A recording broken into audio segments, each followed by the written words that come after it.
থেকে 3 বছর বয়স, 3 থেকে 9 বছরের এই মেয়েগুলিকে গোটা পৃথিবী থেকে তারা লুট করে নিয়ে যায়, আর রাতের অন্ধকারে তাদের সঙ্গে ব্যভিচার করে এবং সেই নারীগুলিকে ধর্ষণ করে তাদেরকে পুড়িয়ে মেরে দেয় এবং ওই মেয়েগুলির মাংসগুলিকে কাবাব বানিয়ে খায়। পৃথিবীর ইতিহাসে প্রমাণ দেখাতে পারবেন এই পৃথিবীতে এক সময় এই ঘটনা ঘটেছে, ঘটি নাই। এই বর্তমান 20 শতাব্দী যাদেরকে আমরা দেশের সাধারণ মানুষ আইডিয়াল মনে করি, যাদেরকে আমরা মডেল মনে করি, যাদেরকে আমরা মনে করি পৃথিবীর সভ্য দেশের সভ্য নাগরিক, আজকে এই সভ্য পোশাক পরে সভ্য দেশের সভ্য নাগরিকের দাবি করে তারা এই গোপনে রাতের অন্ধকারে এইরকম অসভ্য কাজ করেছে। সম্মানিত উপস্থিতি, আমাদের পার্শ্ববর্তী রাজ্য মধ্যপ্রদেশের মাত্র 4 বছরে 31,000 কন্যা সন্তান উধাও হয়েছে। দিল্লির মাটি থেকে, রাজধানীর মাটি থেকে 7,500 নারী কন্যা সন্তানকে আউট করে দেওয়া হয়েছে। এভাবে গোটা পৃথিবীর কন্যা সন্তানদেরকে আজকে নিয়ে গিয়ে এই ধরনের ব্যবহার তাদের সঙ্গে করছে। সম্মানিত উপস্থিতি, 1 নয় 2 নয়, 30 লাখের ঊর্ধ্বে কন্যা সন্তানগুলিকে নিয়ে গিয়ে তারা এভাবে আনন্দ উল্লাস করছে। সম্মানিত উপস্থিতি, এই মেয়েগুলি ছিল আফগানিস্তানের মেয়ে, ইরাকের মেয়ে ছিল, আবার আপনার ফিলিস্তিনের আমাদের বোনেদেরকে নিয়ে গিয়ে এভাবে তারা ধর্ষণ করেছে, আর ধর্ষণ করে তাদের মাংসগুলিকে খেয়ে তারা আনন্দই নাচানাচি করেছে। এরাই কি দেশের সভ্য নাগরিক হতে পারে? আর এদেরকে নিয়ে আজকে আমরা আনন্দেই উল্লাসিত। সম্মানিত উপস্থিতি, একটা পর্বকে আমি শেষ করলাম, এবার আমি দ্বিতীয় পর্বে যাব। একটা পর্ব শেষ করলাম, এই বিষয়টি মানুষকে জানার প্রয়োজন ছিল। এই বিষয়টি আমি আপনাদেরকে হাদিস থেকে বাস্তবতা দিয়ে কিছু কথা বললাম। এবার আমি সামনের দিকে লক্ষ্য রেখে কথাগুলি বলবো, একটু ধৈর্য ধরে বক্তব্যের বিষয়টিকে শ্রবণ করা লাগবে। সম্মানিত উপস্থিতি, আমি যে বক্তব্যের বিষয়কে সামনে রেখে কোরআনুল কারীমে আয়াত পড়েছি, ওই আয়াতের দিকে দৃষ্টি আকর্ষণ করছি।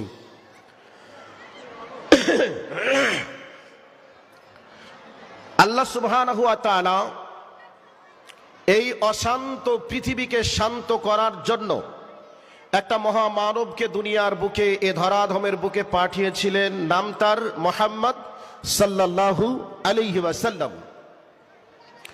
এই অশান্ত পৃথিবীকে শান্ত করার লক্ষ্যে যে মহামানবকে পাঠিয়েছিলেন, ওই মহামানব আসার পূর্বে কন্যা সন্তান জন্মগ্রহণ করলেই আতুর ঘরে গলা টিপে হত্যা করে দেওয়া হতো, আর দলে দলে, বংশে বংশে, গোত্রে গোত্রে লাটালাটি, কাটাকাটি, ফাটাফাটি, রক্তপাত তারা করত, রক্ত নিয়ে তারা হোলি খেলতো। এই অশান্ত পৃথিবীকে শান্ত করার জন্য নবী মুহাম্মদ সাল্লাল্লাহু আলাইহি ওয়াসাল্লামকে এ দুনিয়ার বুকে প্রেরণ করলেন। এরপর এ পৃথিবীকে শান্ত করার জন্য আল্লাহ সুবহানাহু ওয়া তাআলা একটা ওহীর গাইড দিয়ে দুনিয়ার বুকে পাঠিয়ে দিলেন। আল্লাহ সুবহানাহু ওয়া তাআলা গারে হিরায় সর্বপ্রথম যে আয়াতে কারিমা অবতীর্ণ করেছিলেন, সে আয়াতটি ছিল ইকরা, পড়ো, বিসমি রব্বিকাল্লাযী খলাক, তোমার রবের নামে যেই রব তোমাকে সৃষ্টি করেছে। তাহলে সর্বপ্রথম আল্লাহ সুবহানাহু ওয়া তাআলা কুরআনুল কারীমে এই আয়াত অবতীর্ণ করার কারণ কি আছে, এর পিছনে কি কারণ তাৎপর্য লুকিয়ে আছে, তিনি বললেন, পড়ো সেই রবের নামে যেই রব তোমাকে সৃষ্টি করেছে।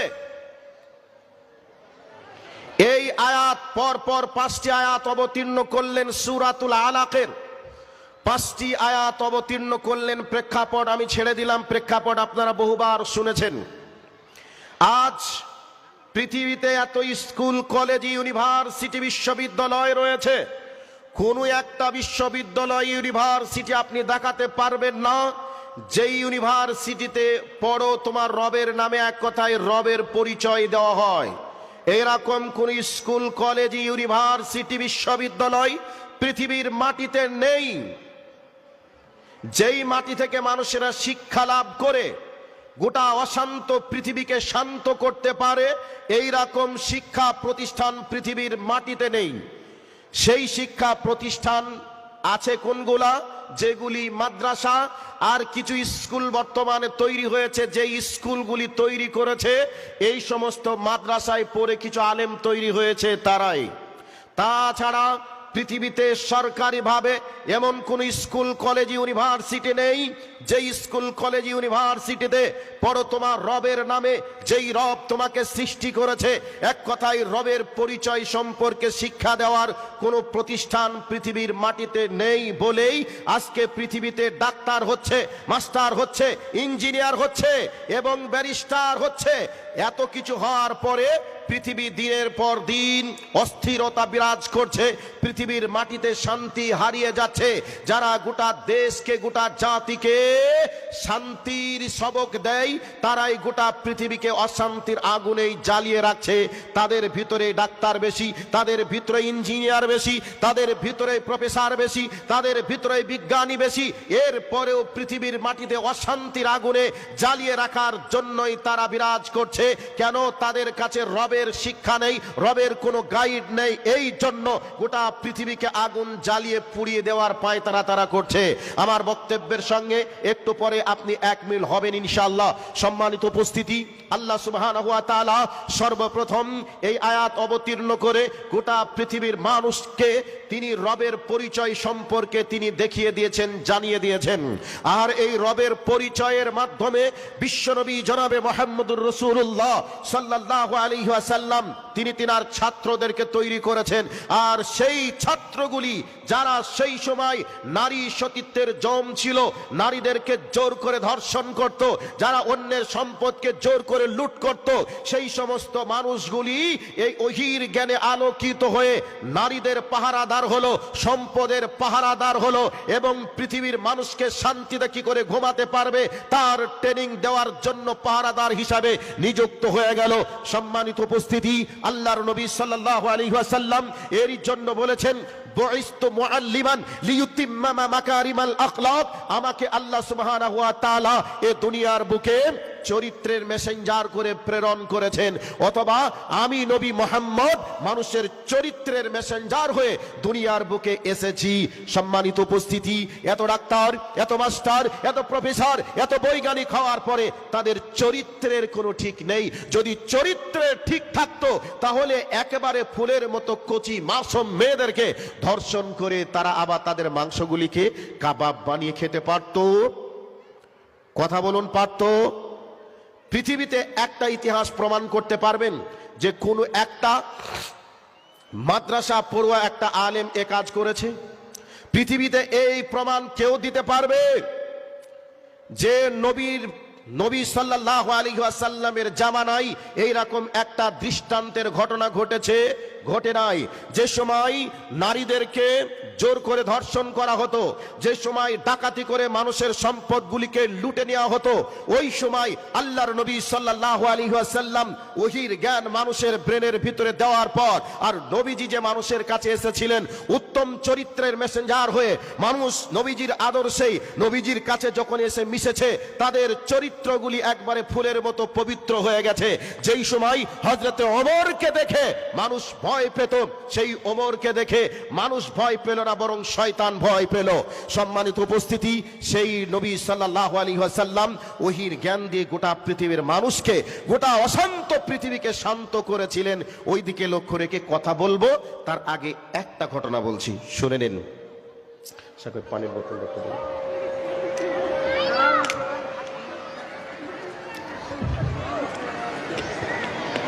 আমি যেটা বোঝাইতে চাইলাম আপনাদেরকে এতক্ষণ পর্যন্ত আমি বুঝিয়ে উঠতে পারলাম না। আমি বললাম, ভাই এই দিকে জায়গা খালি আছে, এইদিকে আসুন। আর যারা এসে বসছেন তেনাদেরকে বলেছি এই জায়গায় আসুন। এই জন্য আমাকে মুখ বাঁকা করে কথা বলতে হচ্ছে। যদি এইভাবে থাকতেন আমার কথা বলতে ভালো লাগতো। তো লাস্টে একটা গুরুত্বপূর্ণ পয়েন্ট দিয়ে যাব, ওই পয়েন্টটা শুনে তারপরে যাবেন। এবার মানুষের চরিত্র গড়ার যিনি কারিগর হিসাবে দুনিয়াতে এসেছিলেন তিনি নবী মুহাম্মদুর রাসূলুল্লাহ সাল্লাল্লাহু আলাইহি ওয়াসাল্লাম। তিনার সংস্পর্শে আসার পর মানুষের চরিত্র কেমন হলো? হযরত ওমরকে দেখে মানুষ ভয় পেত, কিন্তু নবীজির সংস্পর্শে যখন এসে গেলেন তখন মানুষে আর ভয় পেত না, বরং শয়তানে ভয় পেত। হযরত ওমর যে পথ দিয়ে চলে যেতেন ওই পথে আর শয়তান হাঁটতো না, বরং মানুষ তিনার কাছে এসে আশ্রয় পেত। অনেক ঘটনা একটু পরে আসবে, তবে একটা ঘটনা আপনাদেরকে বলছি। একজন সাহাবী, পরবর্তী সময়ে নাম তার আল্লাহর নবী রেখেছিলেন আব্দুল্লাহ জুল বাজাদাইন। তার আগের নাম ছিল আব্দুর রুজ্জা। এই আব্দুর রুজ্জা এক বাপের দুই সন্তান ছিলেন। এবার বলবেন ঘটনাটা কেমন? মানে এক ভাইয়ের দুই ছেলে, এক ভাই বিবাহ করেছে, পুত্র সন্তান হয়নি, আর এক ভাইয়ের পুত্র সন্তান। চাচার সয় সম্পদ বেশি, চাচার কাছে লালিত পালিত। লম্বা ঘটনা। এই অবস্থায় আল্লাহর নবীর বার্তা যখন শুনতে পেল, তার কানে চলে গেল। তো হজরতে আব্দুল্লাহ জুল বাজাদাইন নাম এখনো হয়নি, নাম তার এখনো আব্দুর রুজ্জাই আছে। তো ওই আব্দুর রুজ্জা হঠাৎ করে চাচার কাছে গিয়ে বলছে, চাচা, মক্কার মাটিতে একটা মহান মানবের আবির্ভাব হয়েছে, এই মানুষটা সম্পর্কে আপনি কি কিছু শুনেছেন? আপনার কি ধারণা ইনার সম্পর্কে? চাচার সঙ্গে কথোপকথন হয়ে গেল। শেষকালে চাচা বলছে, তুমি যে কথা বলছো এর পরিণাম কি হবে তুমি জানো? তোমাকে যে সয় সম্পদ আমি দিয়েছি সব কিছু তোমার কাছ থেকে আমি ছিনিয়ে নেব। চাচাকে এবার আব্দুর রুজ্জা বলেই দিলেন, চাচা, আমি তো ইসলাম কবুল করবই, একথা সত্য। ঘটনা যদি এমনই হয় আমাকে সম্পদ ছিনিয়ে দিতেই হবে, ফিরিয়ে দিতেই হবে। যদি ঘটনাটা এমনই হয় আর দেরি করলাম না, এই মুহূর্তে আমি ইসলাম কবুল করে মুসলমান হয়ে যেতে চাই। চাচা বলে দিল, তোমাকে যত সম্পদ দিয়েছি ফিরিয়ে দাও। ভাতিজা বলে দিল, ফিরিয়ে দিলাম। এরপর বলে দিলেন, তোমার পরনে যে পোশাকটা রয়েছে পোশাকটা আমার টাকার ক্রয় করা, পোশাকটাও দিয়ে দিলেন। 20 বছরের টকবগে যুবক, ওই যুবক উলঙ্গ হয়ে মায়ের কাছে ছুটলেন। মা দৃশ্য দেখে বলছেন, বেটা কি হয়েছে, ঘটনা এমন কেন? মাকে বলছেন, মা তাড়াতাড়ি করে আমার লজ্জাস্থান ঢাকার মতো কোনো কিছু আমাকে দাও। মা দিয়ে দিলেন একটা কম্বল। অর্ধেক কম্বলকে নিজের লজ্জাস্থানকে হেফাজত করলেন, অর্ধেক কম্বল গায়ে দিয়ে চললেন মক্কা ছেড়ে মদিনায় 480 কিলোমিটার পথ পাড়ি দিয়ে। এই অবস্থায় মদিনার মাটি বড় উত্তপ্ত। মক্কা থেকে বিভিন্ন মানুষ যায় বিভিন্ন রকমের আক্রমণ করবে বলে নবীজিকে সাহাবীরা পরিবেষ্টন করে রেখেছে। অনেক লম্বা ঘটনা। শেষকালে আল্লাহর নবীর কাছে ঘটনা খবর চলে গেল, পৌঁছে গেল। আল্লাহর নবী তখন বলে দিলেন, আব্দুর রুজ্জা, তুমি আজকে ইসলাম কবুল করার কারণে তোমার জমি জায়গা সব তোমাকে ত্যাগ করতে হয়েছে, এমনকি নিজের পরনের পোশাকটা পর্যন্ত তোমাকে দিয়ে দিতে হয়েছে। এবার আব্দুর রুজ্জা, তোমার নাম আর আব্দুর রুজ্জা নয়, তোমার নাম আমি আব্দুল্লাহ রেখে দিলাম। তবে তুমি শুনে নাও, তুমি এতদিন ভালো খেতে, ভালো পড়তে, ভালো জায়গায় থাকতে, তুমি আজকে দিন ইসলামকে কবুল করেছো, তুমি এখন আর ভালো খেতে পাবে না, ভালো পড়তেও পাবে না, ভালো জায়গাতেও তুমি আর ঘুমাতেও পারবে না। তবে তোমাকে আমি আমার মাদ্রাসায় রেখে দিলাম। ওই মাদ্রাসায় তুমি থাকবে আমার ছাত্রদের সঙ্গে। ওই ছাত্রদের খাবার আসলেও তোমার খাবার আসবে, আর ওরা যদি খেতে পায় তুমিও খেতে পাবে। তবে ভালো খেতে পাবে না এটা নিশ্চিত। তুমি এই মাদ্রাসায় তুমি থেকে যাও। হযরতে আব্দুল্লাহ জুল বাজাদাইন আল্লাহর নবীকে বললেন, ইয়া রাসূলুল্লাহ, ইয়া হাবিবাল্লাহ, আমার ভালো খাবারের প্রয়োজন নেই, ভালো ঘরে থাকার প্রয়োজন নেই, ভালো পোশাকের প্রয়োজন নেই। আমি এখন আল্লাহকে পেয়েছি, এখন আমি নবীজির আদর্শ পেয়ে গেছি, এখন আমার আর কোনো কিছু প্রয়োজন নেই। এবার আল্লাহর নবী যে মাদ্রাসা তৈরি করেছিলেন মসজিদে নববীর পাশে, মসজিদে নববীর সঙ্গে মিশে গেছে। ওই মাদ্রাসার নাম হলো আহলে সুফফা। ওই আহলে সুফফার ভিতরে সাহাবীদের সঙ্গে এবার তিনি থেকে ওখানেই কোরআন এবং হাদিস শিখতে শুরু করে দিলেন। ভালো খাবারের ব্যবস্থা নেই, ভালো থাকার ব্যবস্থা নেই, তাহলে নবীজির আদর্শ থেকে কেমন আদর্শ ছাত্র তৈরি হলো? এই অবস্থায় হযরত আব্দুল্লাহ জুল বাজাদাইন রাতের অন্ধকারে জোরে জোরে কোরআনের তেলাওয়াত করে, কোরআনের তেলাওয়াত শুনে সাহাবীদের অনেকের ঘুমের ডিস্টার্ব হয়ে যায়, অনেকের ইবাদতের মনোযোগ নষ্ট হয়। এই অবস্থায় আল্লাহর নবীকে হযরতে ওমর অভিযোগ করছেন, নবী গো, হযরতে আব্দুল্লাহ জুল বাজাদাইন এমন করে রাতের অন্ধকারে জোরে জোরে কোরআনের তেলাওয়াত করে, ওই তেলাওয়াত শুনে আমাদের ঘুমের ডিস্টার্ব হয়।